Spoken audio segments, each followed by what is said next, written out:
Buenas, ¿cómo están? Espero que estén bien. Eh... Ay, se me está quedando sin batería en la computadora, bueno.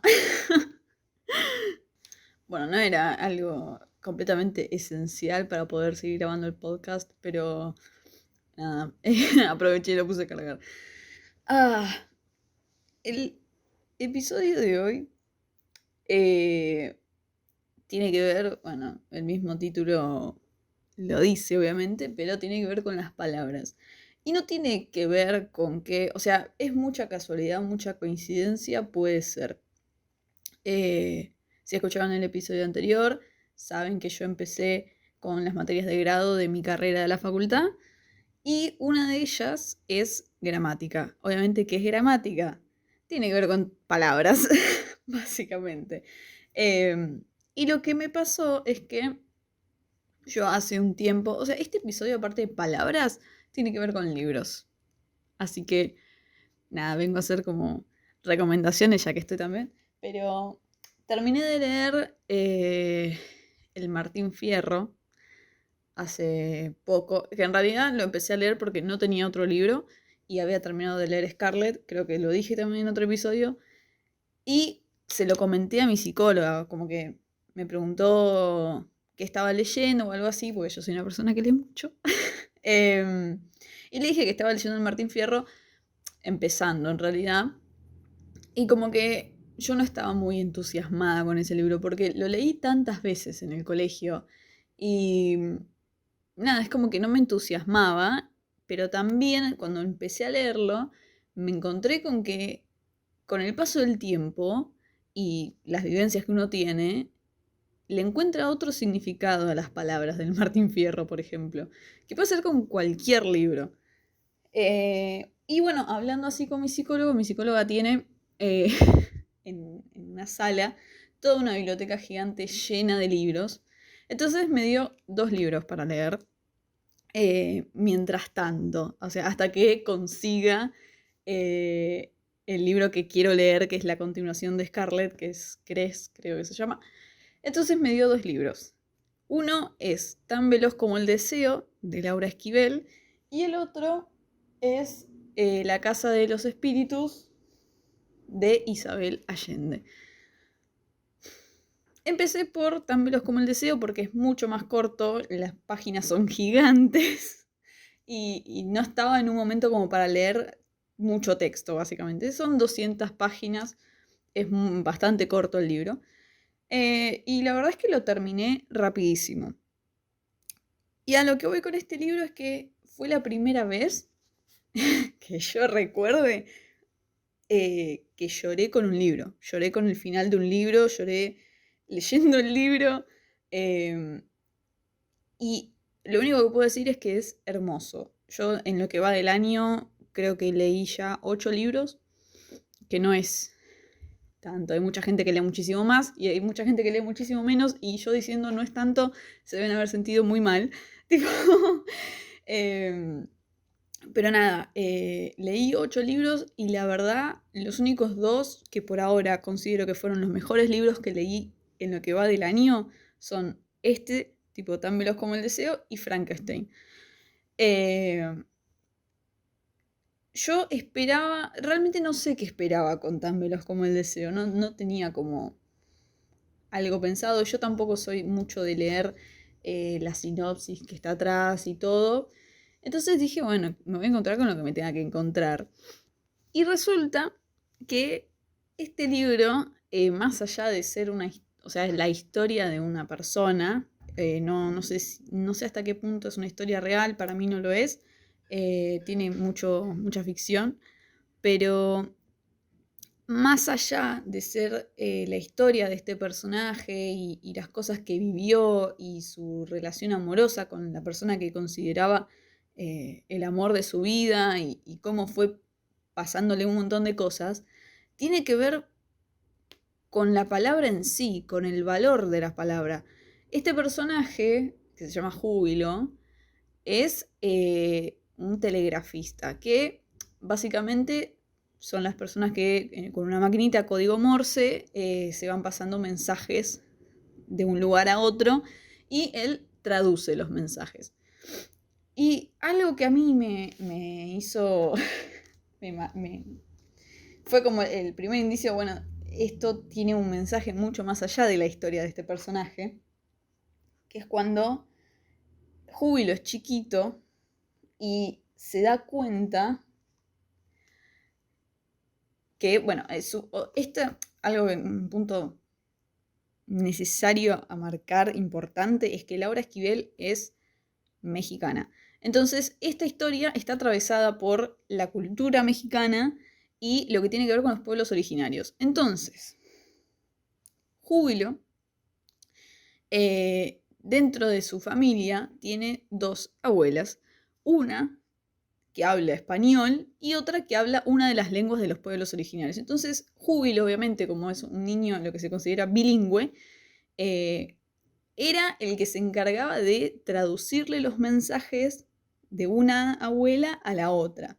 Y lo que le pasaba era que él obviamente entendía todo lo que se estaban diciendo, aparte de la forma en la que uno se expresa, se entiende el tono en el que está diciendo las cosas. Entonces él notaba que ambas se llevaban muy mal por cuestiones que tienen que ver con la cultura.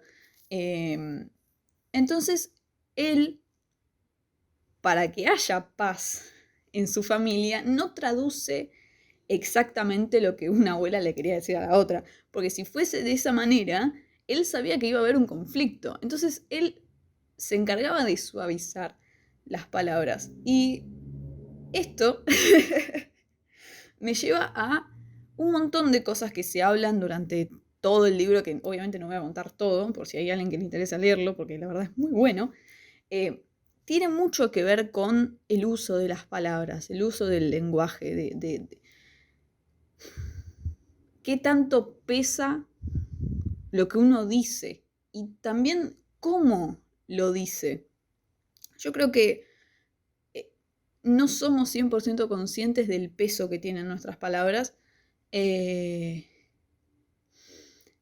me gustaría leer algo del libro, porque encima me pasó esto. Yo soy muy de marcar el libro, escribir en el libro, y como el libro no es mío, no me podía poner a marcar las cosas. Entonces tuve que recurrir a sacarle foto a lo que me llamaba la atención o lo que me gustaba del libro. Y voy a ver si encuentro la cita y la leo. Bueno, obviamente hay un contexto el cual no puedo decir mucho respecto porque es básicamente el final del libro. Pero algo que me marcó bastante de este libro fue esta frase que dice: eso es finalmente lo que vale, que alguien perdure en la memoria gracias al poder de transformar, al poder transformador de sus palabras. Bueno, ya leí cualquier cosa. Ay, esto de hacerlo apenas me despierto es una poronga. Pero no, repito, eso es finalmente lo que vale, que alguien perdure en la memoria gracias al poder transformador de sus palabras. Que, bueno, básicamente es esto. Todo el mundo amaba a este personaje porque ayudaba muchísimo a la gente. Aparte de ser un personaje súper carismático, que hacía reír a todo el mundo, era muy solidario con el otro. Y esto de el valor de las palabras, de que perduren en el tiempo, tiene mucho que ver con esto de escribir un libro. Y la verdad, o sea, me encantaría poder decir todas las citas, porque también hay una parte que no habla tanto de la palabra, sino que habla del perdón, esto de perdonar al otro, que también es recontra interesante. Bueno, voy a tener que leer porque no me queda otra. Pero dice, para poder perdonar es necesario aceptar lo que uno no puede cambiar. Y bueno, y habla de que, bueno, dos personajes no estaban dispuestos a pensar en la posibilidad de que no se puede cambiar lo que pasó, ¿se entiende? Entonces, nada, y es algo que es completamente cierto. Y esto, bueno, hay un momento. Yo soy una persona, obviamente, ansiosa, como lo dije reiteradas veces. Y a mí, una de las cosas que más me produce ansiedad es el hecho de no poder hablar. Es el hecho de no poder hablar las cosas, es el hecho de que no se me entienda, es el hecho de querer decir algo y no saber cómo hacerlo. Todo lo que tiene que ver justamente con la palabra misma. Y en un momento, lo que dice el libro, eh, este personaje le agarra una enfermedad y eso le imposibilita el habla. No puede hablar más. Entonces, obviamente, eso lo lleva a deprimirse muchísimo porque no tiene forma de comunicarse. Y eso es algo, bueno, justamente eso se relaciona un poco con lo que estuve viendo en gramática, que es esto de que el lenguaje y el habla y la comunicación es algo puramente social. Uno no aprende una lengua por sí solo, uno aprende la lengua hablando con los otros. Entonces, cuando uno pierde la facultad de comunicarse, porque bueno, en este caso no se plantea la idea del lenguaje de señas, pero bueno, uno pierde la facultad de comunicarse y uno es como que queda completamente aislado, o por lo menos se siente completamente aislado de lo que es la comunidad. Entonces, para él, para este personaje que era tan sociable, tan amigable, tan carismático, tan de ayudar al otro, tan de hablar con el otro, que tenía 500 millones de amigos, cuando le pasa eso, es como uno de los peores castigos que le podía haber tocado. O sea, estar postrado en un lugar sin poder hablar. Y algo que pasa, bueno, en el libro, que me pareció fascinante, porque más que las cosas que habla, me encantó la forma de escribir de Laura, de describir las cosas.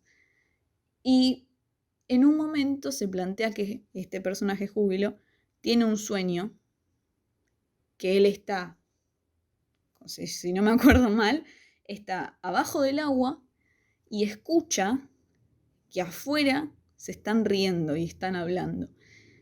Y él automáticamente identifica quiénes son, y son sus familiares. Y este sueño lo tiene cuando él ya es grande, por lo que se entiende que todos esos familiares están muertos. Sin decirlo, no está diciendo que están muertos.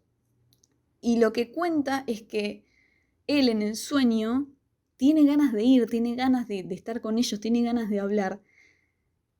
Y obviamente yo cuando lo leí tuve que parar de leer porque dije, esto es fascinante.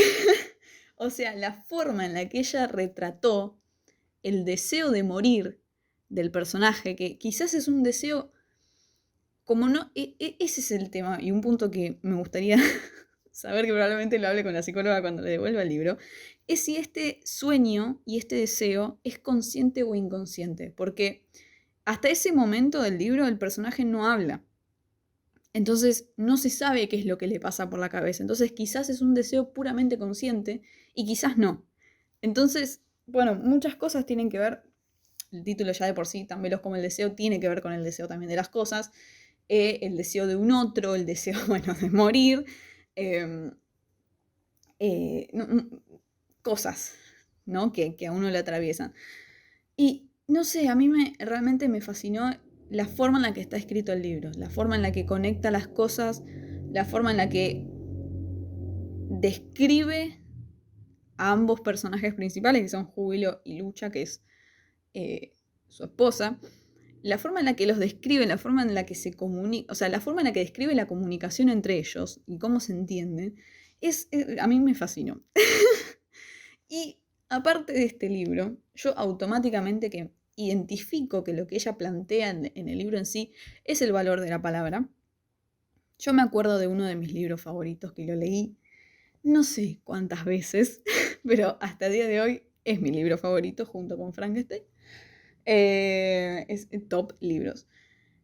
Que se llama Cartas para Claudia, que es de Jorge Bucay, que es, bueno, de un psicoterapeuta.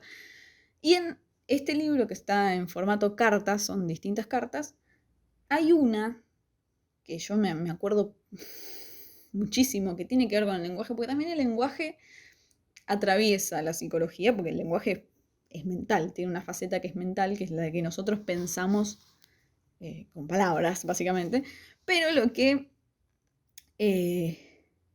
plantea esta carta es justamente lo que acabo de decir, el término pero.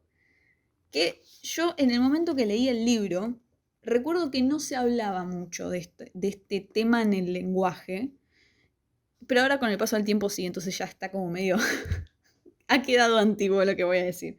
Pero bueno, la carta empieza. Escribirte es una de las cosas que disfruto de mi vida. Me alegra, claro, que mis cartas te gusten y más me alegra mi propio placer. Podría haber escrito, pero más me alegra, etc. Y esto tendría otra significación. La palabra pero es una de las trampas del lenguaje. Cuando digo pero, intento invalidar total o parcialmente lo que dije primero. Y el ejemplo que da es tal cual, que se puede cambiar la palabra por cualquier otra, pero dice, yo no tengo nada contra los negros, pero... y abajo pone, y antes de seguir escuchando, yo ya sé que quien dice esto tiene algo contra los negros. Cosa que es completamente cierto y uno quizás a veces en el intento de hablar no se da cuenta y queda completamente expuesto porque es muy raro que una persona que diga yo no tengo nada en contra de los negros, pero realmente no tenga nada en contra de los negros. O el ejemplo de los homosexuales o de las lesbianas, cualquier ejemplo que se les ocurra, de los gordos, cualquier cosa, cualquier... no me sale la palabra. Ay, qué problema. Colectivo, cualquier colectivo que ustedes quieran poner, que es una minoría, lo pueden poner acá y aplica perfectamente. Y abajo él pone, me importa utilizar las palabras en su verdadero sentido. Esto suele ayudarme a hacerme responsable de lo que digo y hago, responsable de lo que soy, responsable de mí mismo. Bueno, y él ofrece como una sustitución al pero, que es cuando pone cada vez que me encuentro diciendo un pero, trato de reemplazarlo por y además. Después, bueno, también habla de tomar conciencia de las cosas. Pasa que eso me lleva a hablar de otras cosas y es un poco más largo. Pero lo que me lleva a esto es el ser consciente de lo que uno dice. Como dice Jorge, Jorge, ser responsable, ¿no? Porque yo, por ejemplo, algo que se habla mucho, no sé por qué se me ocurrió el ejemplo, pero es esto de el peso que se le da hoy a la palabra amigo. Mucha gente le pone un peso que es como, no cualquiera es mi amigo, yo no le digo amigo a nadie, no sé qué, tenés que cumplir con un montón de características para la palabra amigo. Y hay gente que le dice amigo a cualquier persona y no ve de la misma manera el término amigo que el primer ejemplo que di. O no sé, decir te amo cuesta muchísimo. No digo a mí no me cuesta para nada, pero digo, en general, cuesta muchísimo porque se le ha puesto un peso que de cierta manera corresponde, porque creo yo desde mi punto de vista, amar no es algo que por lo menos yo siento con cualquier persona. Yo no amo a cualquier persona que está alrededor mío. Yo amo sí, una cantidad de personas contadas con los dedos de la mano. Entonces yo no ando diciendo libremente te amo, por ejemplo. Pero hay gente que sí. Eh, Iba a decir algo y me fui por ese lado, entonces ahora me olvidé que iba a decir. Ah.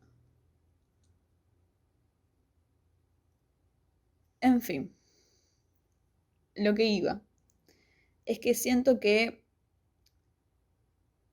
no somos tan conscientes de esto, del peso de nuestras palabras. Se me acaba de ocurrir otro ejemplo, cuando uno le dice a otra persona, estás más flaco o estás más gordo, por ejemplo, uno quizás no se da cuenta de cómo puede afectarle al otro lo que uno está diciendo, que quizás a uno que se lo digan no le afecta, pero también hay un otro del otro lado, hay un receptor de ese mensaje y no todos los receptores son iguales, por lo que uno tiene que ser responsable de sus palabras. Uno no puede andar diciendo cualquier cosa eh, por la vida.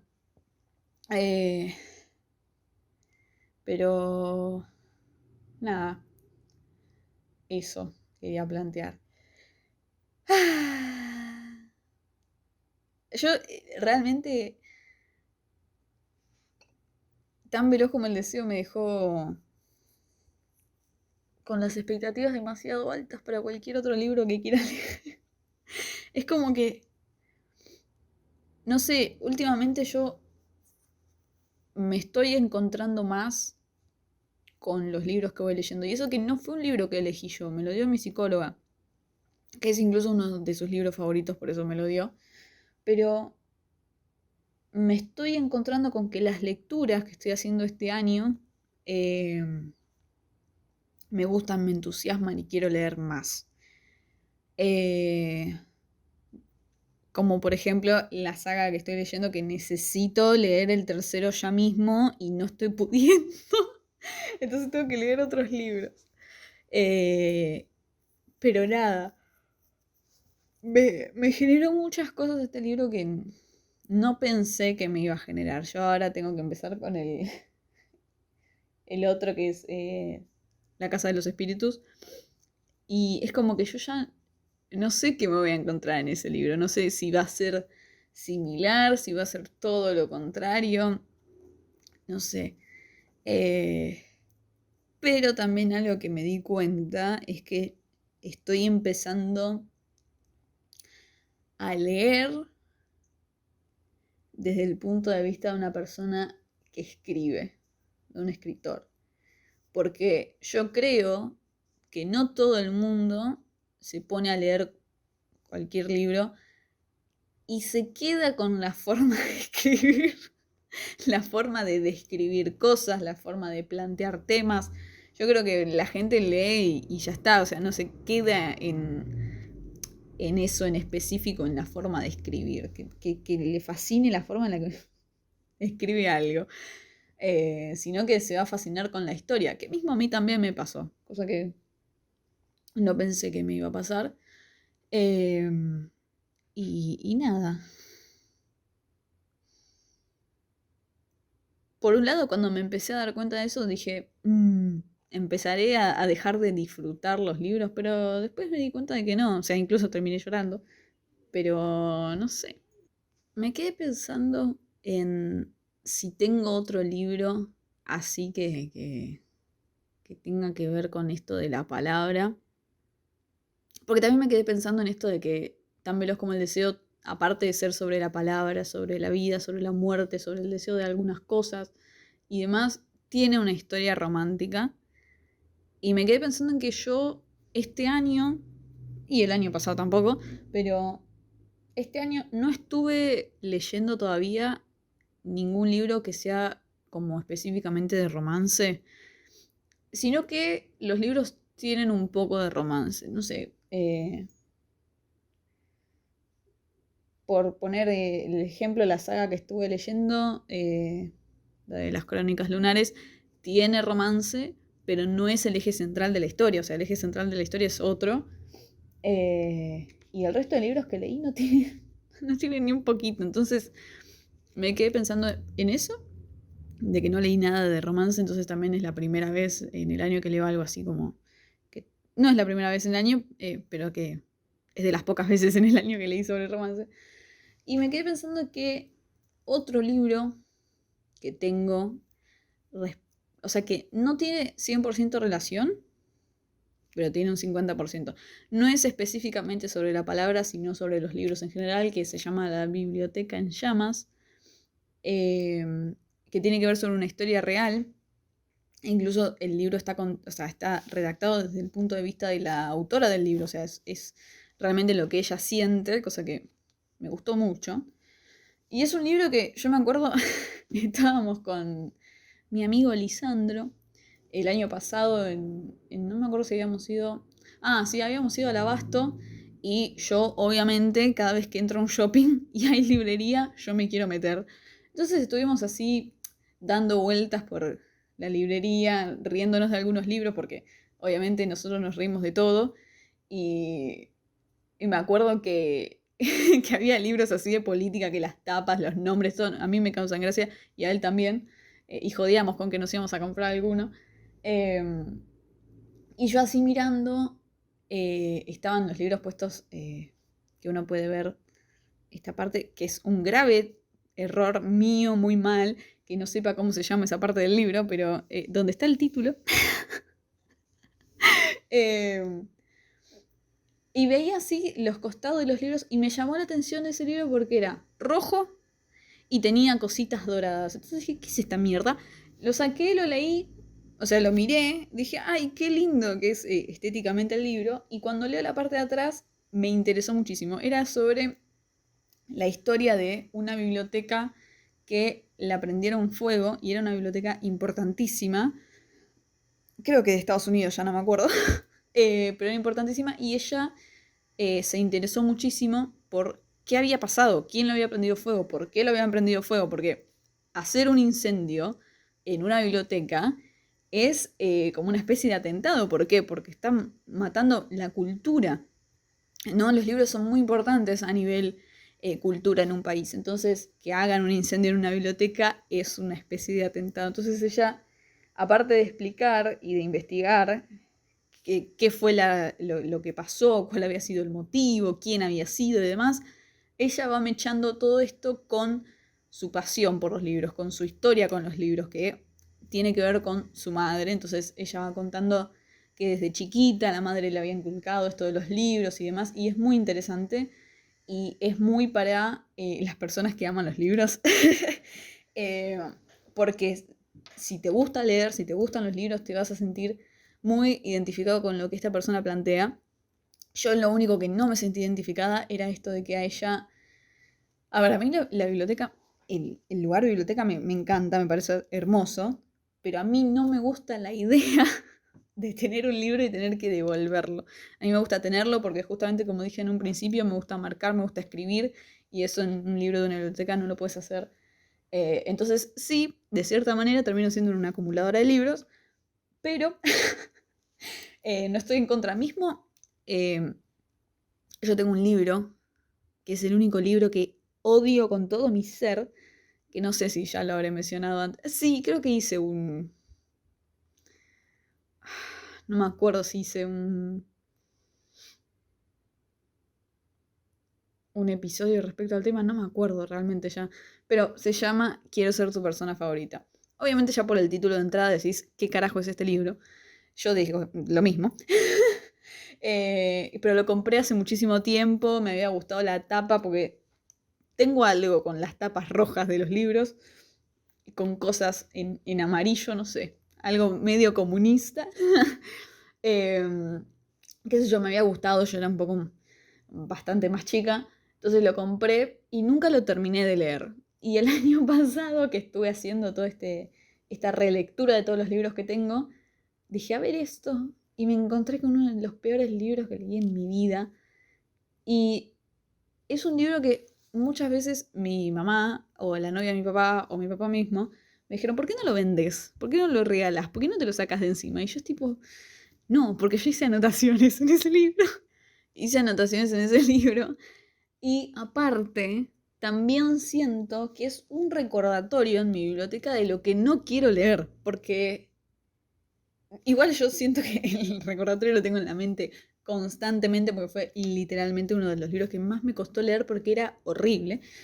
Em, y tenerlo ahí es como, bueno, esto es lo que no querés leer, esto es de lo que no querés llenar tu biblioteca, porque realmente no, no, no, no, no, no puedo. Y aparte también es esto, no quiero que nadie más lo lea porque es un asco. Entonces, está bien, si hay alguien que le interesa y lo quiere comprar, bueno, qué lástima, pero regalar el libro, ni en pedo haría eso, porque no es un regalo bueno.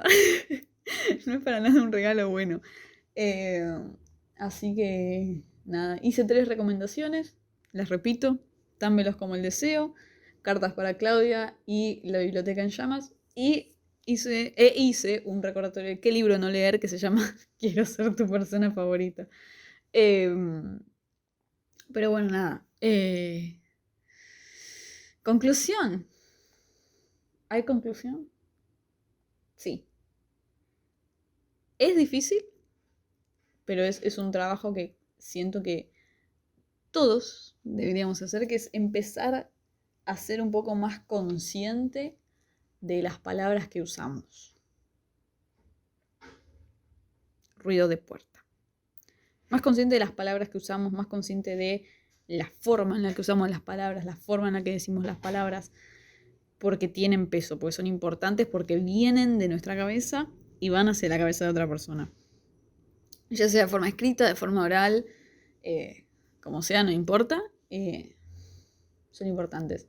Y ahora que dije eso, me quedé pensando en otra cosa que también quería decir, que es esto de que empecé a notar que mi forma de hablar, mi vocabulario, como que llegó a un nivel un poco más alto, y eso es gracias a leer. Así que si alguien quiere tener más palabras en su cabeza, y quizás algunas personas dicen, no, basta, no quiero más palabras, pero si quieren mejorar su vocabulario y que no les pase esto de que quieran decir algo y no sepan cómo porque no tienen las palabras, bueno, lean.